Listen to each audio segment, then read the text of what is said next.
So welcome back to the shop, friends. So I got up early this morning and I was dyeing my hair, and it dawned on me, you know what? I need to get the shop ready for winter. It's, you know how I don't spend a lot of time in the wood shop when it's nice outside. There's a lot of things to do outside.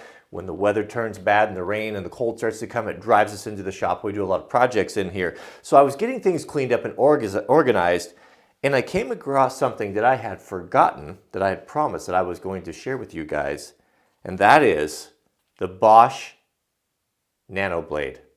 What may be the absolute worst tool ever produced. So this tool was sent to me by my friend Ken, who thought that I might get a kick out of it, being into chainsaws and all. And essentially what it is a very teeny tiny chainsaw.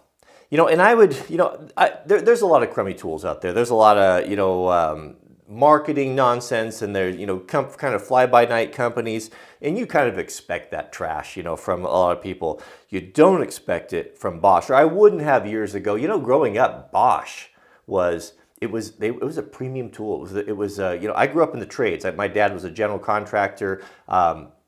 Grew up with tools. Tools were a huge portion of our life, and Bosch we rarely bought them. They were a premium brand. They were expensive. They were German, right? Well, I don't know what's happened to Bosch, but I don't like their tools anymore, and I think a lot of people don't. I don't think they're very good. I know it's it's a kind of a blanket statement, but that's been our experience. So if you've never seen one of these things, it's because they're not. I don't believe they're available in the United States. This came with the charger, and it had that crazy European, you know, horizontal plug deal, and I had to use like my travel adapter just to get a charge on it.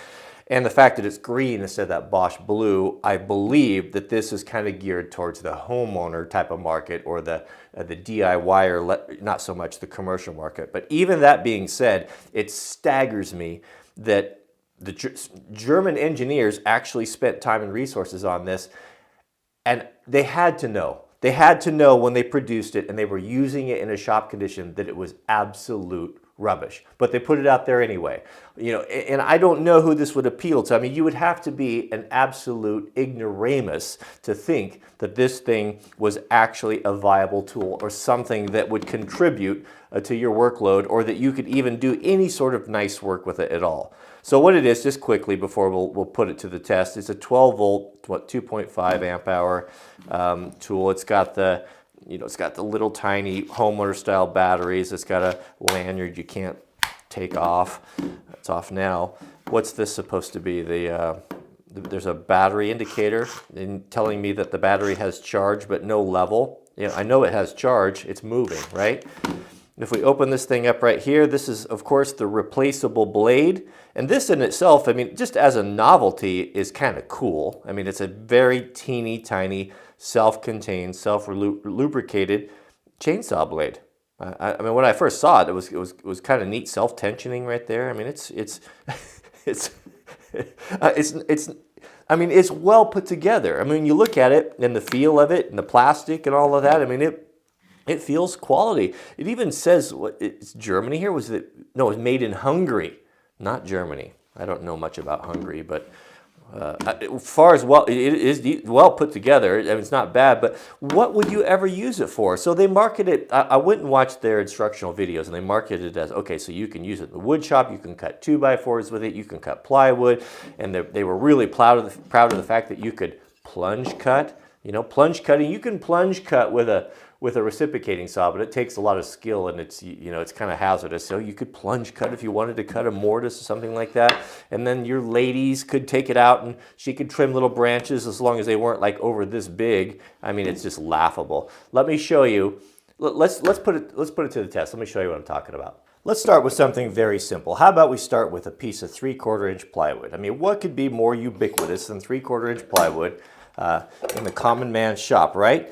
And so you need to make a cut, right? You want to be precise. We want to do precise work. You know, we take pride in our work, and we buy good quality German design, Hungarian made Bosch tools, right? And we need to cut a notch on there, and like, I know what to do. I have just the tool here. Let's see what we can do here with it.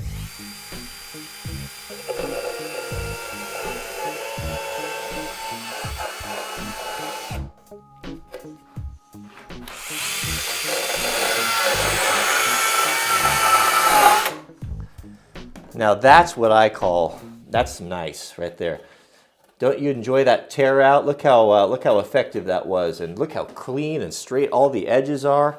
I mean, are you kidding me? What in the world? I mean, how could you possibly? What if you wanted to cut a radius? Can we cut a radius?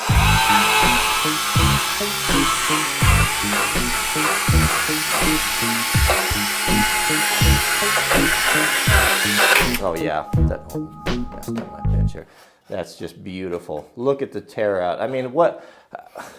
I don't even know what to say. Okay, so it's plywood, and we have a veneered surface on there, and of course, it's not the toughest wood right there. How does it do if we want to cut maybe a piece of hardwood? Let us try a piece of maple, right? Of course, as woodworkers, we want to use nice hardwood, and we're making something for loved ones or Christmas things. We want to do some nice work, and of course, we've got our beautiful German-designed, Hungarian-built tools that we spend our hard-earned money on. We expect performance from that, right? Well, what's it do with hardwood?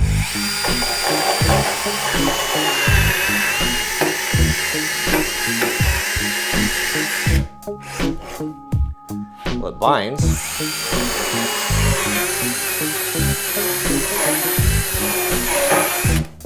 Good grief, are you joking? I mean, I just don't understand what in the world.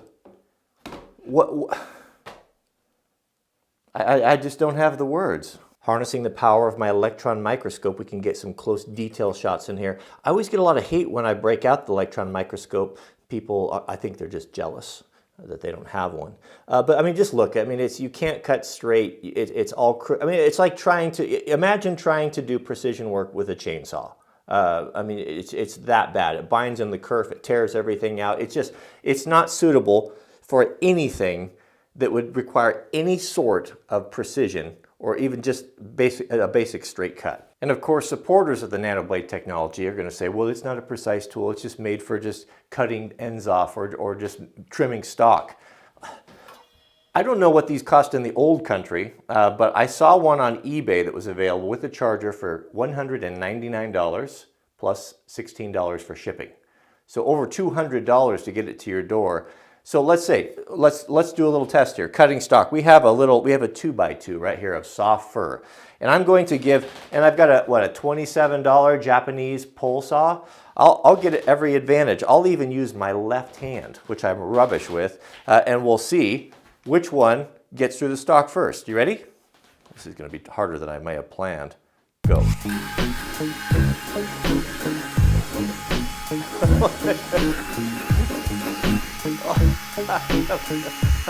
I'm terrible at my left hand. Even with that.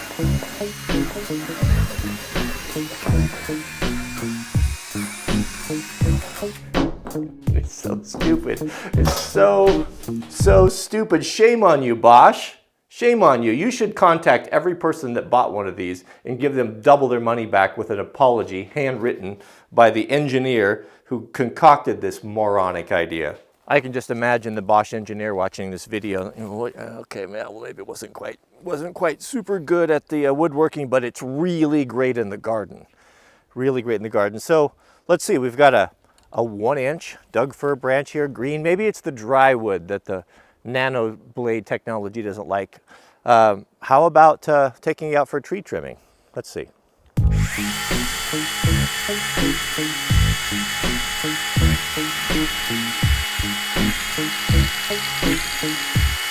I'm not yet halfway through.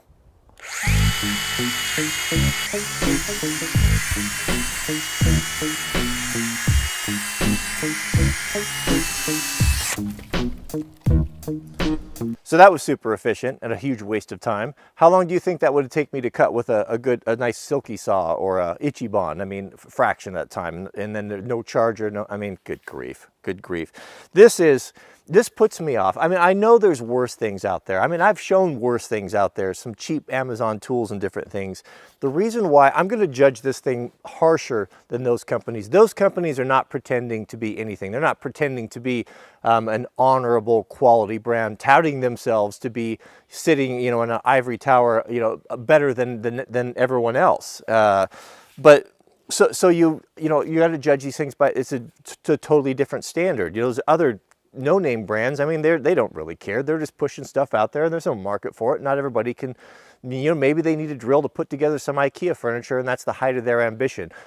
That's a viable choice. You know, go buy a $20, $30 cordless drill on Amazon. But when you're Bosch and you put something out like this and you do instructional videos and you talk about how great it is, I mean, it's just ridiculous. It's absolutely ridiculous. I hope they never bring them into the States.